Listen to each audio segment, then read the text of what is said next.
Изложбата Атанас Еранов рисунки нарекохме "Рицарят на светещата линия". Всъщност тя включва общо 56 произведения, които са от различни периоди в изкуството на известния наш художник Атанас Еранов. Изложбата се организира от Фонд за култура и изкуство Ангел Симеонов в музей-галерия Анел и е първо представяне изцяло на рисунки от Атанас Еранов. Можем да кажем, че в това отношение тя е уникална, защото рисунките са свързани не като самостоятелен жанр, в който той развива идеи само в него, а те представляват по-скоро една стъпка към живописните му произведения. И е много интересно да бъдат анализирани, тъй като още от първите, които можем да видим тук, те са свързани с проектите на Атанас Еранов за монументалните му произведения. Това са с графито, това стенопис в тая техника. Аз не знам дали са реализирани някъде, вероятно са били реализирани, защото самият Атанас Еранов има доста монументални произведения, които в различни градове и обществени места са били направени.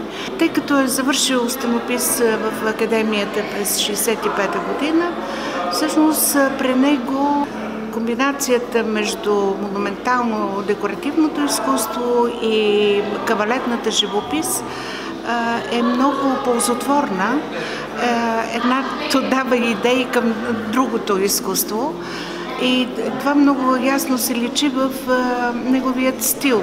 Можем да кажем, че Атанас Еранов като художник, който изследва най-добрата структура, която може да получи картината или монументално-декоративното произведение, създава множество варианти на своите произведения и ние виждаме как не само неговата умела ръка създава тези малки форми на проекта, но и как в тях се ражда вече завършената форма на произведението. Малко художници са работили по този начин.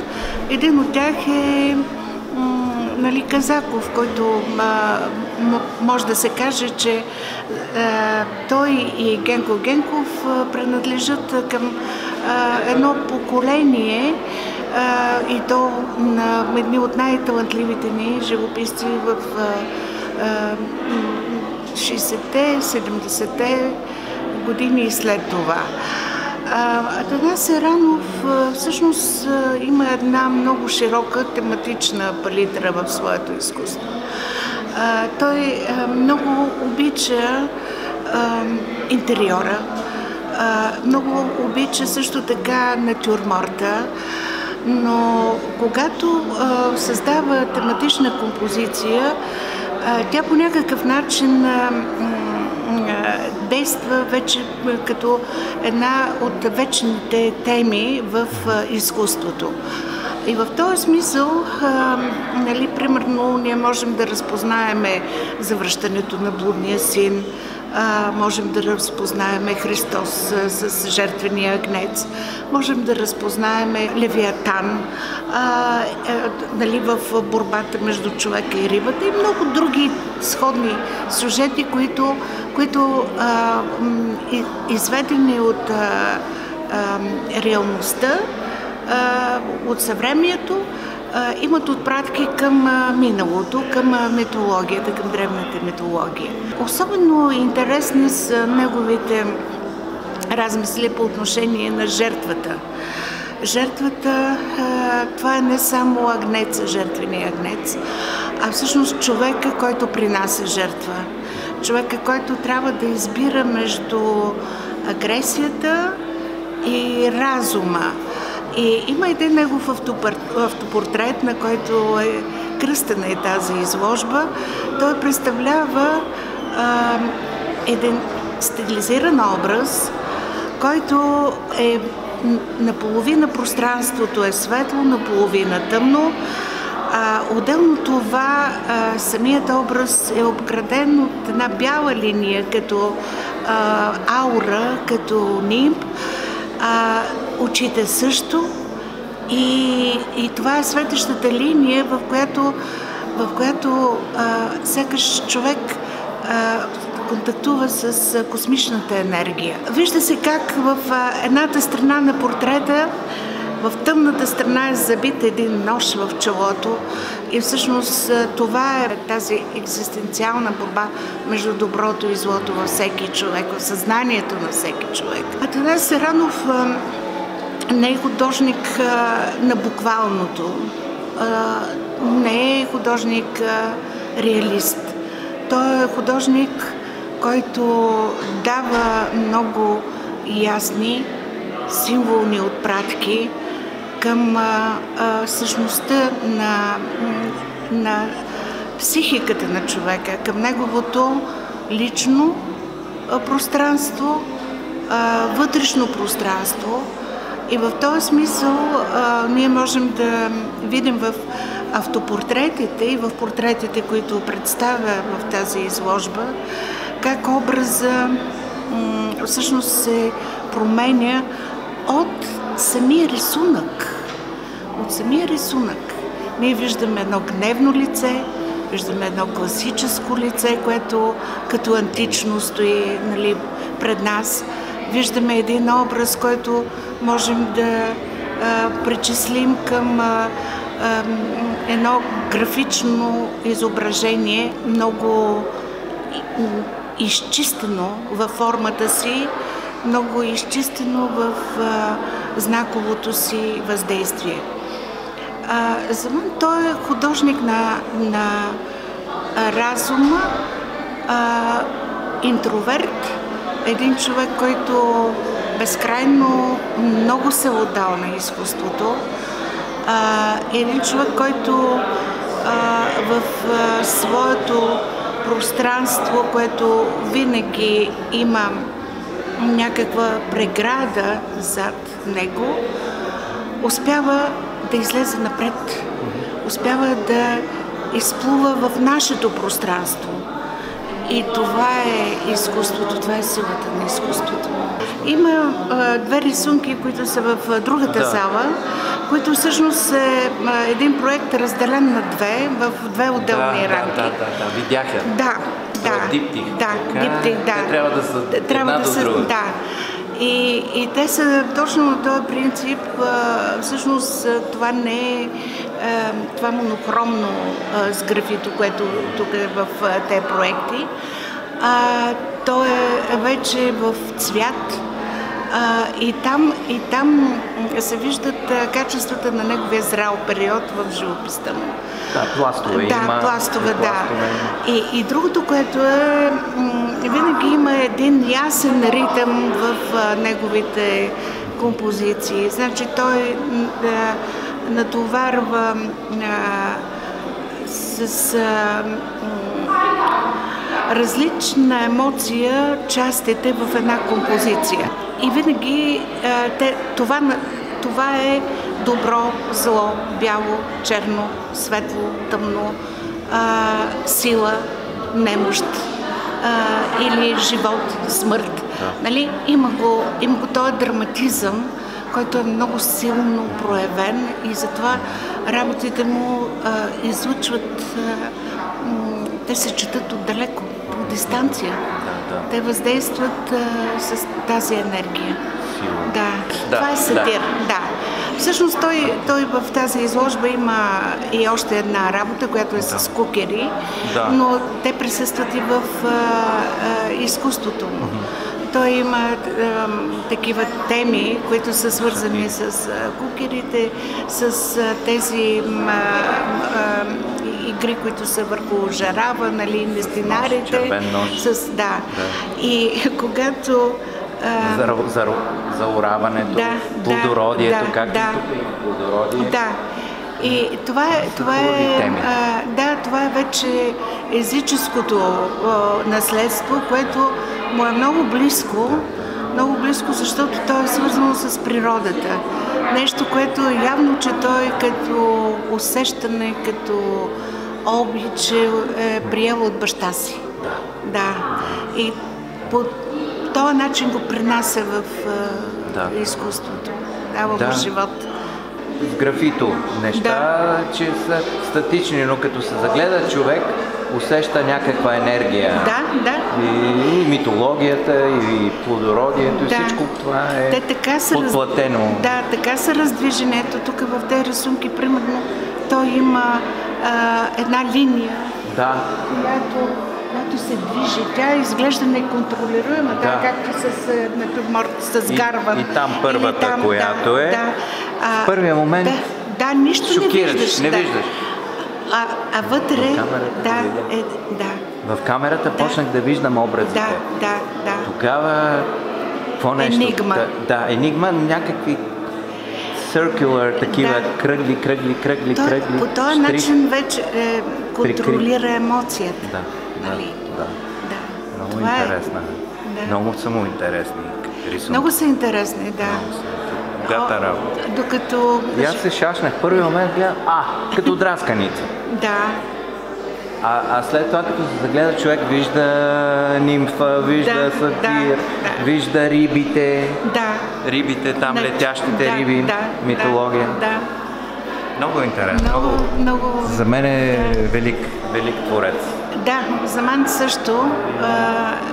Няма да забравя, имаше един натюрморт, в който пак така беше сложен един нож, като жертва. Като жертва, жертвен нож. Ушмирен натюрморт, обаче той е нож, който е излъскан и чист. Той вече ти носи много други значения. Много други значения. Защо е чист? Защо масата е винаги с чист нож? Каквото и да се прави, ножа остава чист. Защо? Човек гледа да махне агресията, но тя стои в самия нож. Уж полезно, уж нещо, което се служиш, необходимо и в същото време... Но хубави, защото ето има и острите неща, има и за кръглите неща. Обемите, формите, но има и острото. Винаги присъства и този нож. Винаги присъства. Като триъгълник ли е, като нож ли е, присъства. Молив там има даже. Бутилка. Истината е, че вероятно загубата на баща му е оставила точно тая следа в съзнанието му, че колкото и да има хармония, тя не е вечна. Тя е момент, след който може да дойде пълния хаос и разруха. И така. За съжаление, той много рано си отиде и сина му също, Митко, който беше много талантливо дете. Познавам го. И Ива. Аз и Ива сме добри приятели отдавна. Това е нещо, което трябва да ни подскаже, че те хора идват, за да ни донесат нещо, да променим мисленето си, да променим съзнанието си в полза на светлината, на светлата линия. Светлата линия, Защото тъмнината присъства, но има и светлина. Аз днес случайно в текста си казвам, че в светлината се вижда, сляп е човек в мрак. Това е. Това е от първите работи, с които той участва в общата изложба на софийските художници непосредствено след завършването си. Да. Така че тя е... повлияна малко от войните, те са били близко във времето тогава. 65-та година, това са 20 години от войната. Това нищо не е. Още всички хора са живи. Оцелелите от войната. Много е силна този трип, като триптих. Така че то не е само идеология, не е само задание, това го има в реалността. Жертвите на войната, те присъстват. Да ви питам, откъде идвате разпъване на кожи, там има една...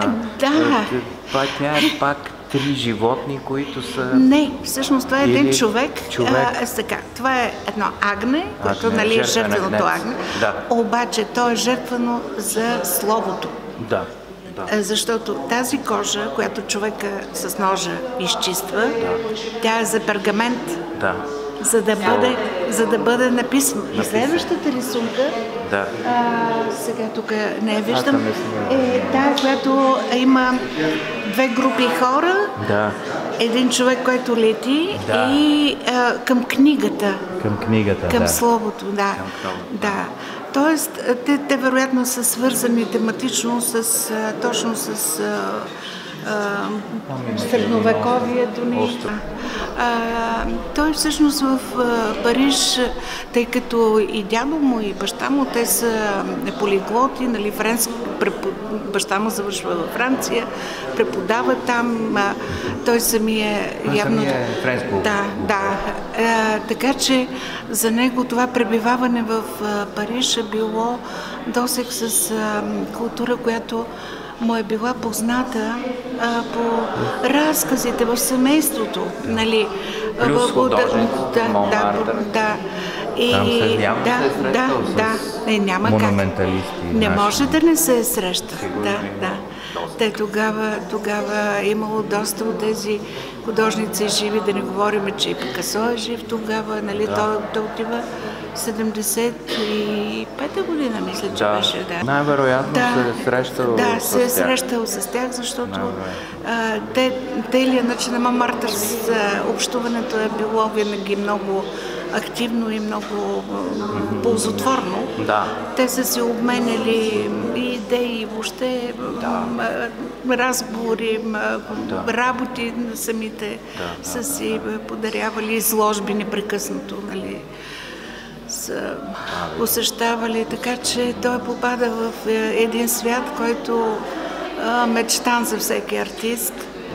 И много са му красиви женските образи на Яранов. Не само Евредика. Аз спомня от тази изложба, която той показа, самостоятелната във Варна. Имаше прекрасни портрети, като икони, толкова изчистени, като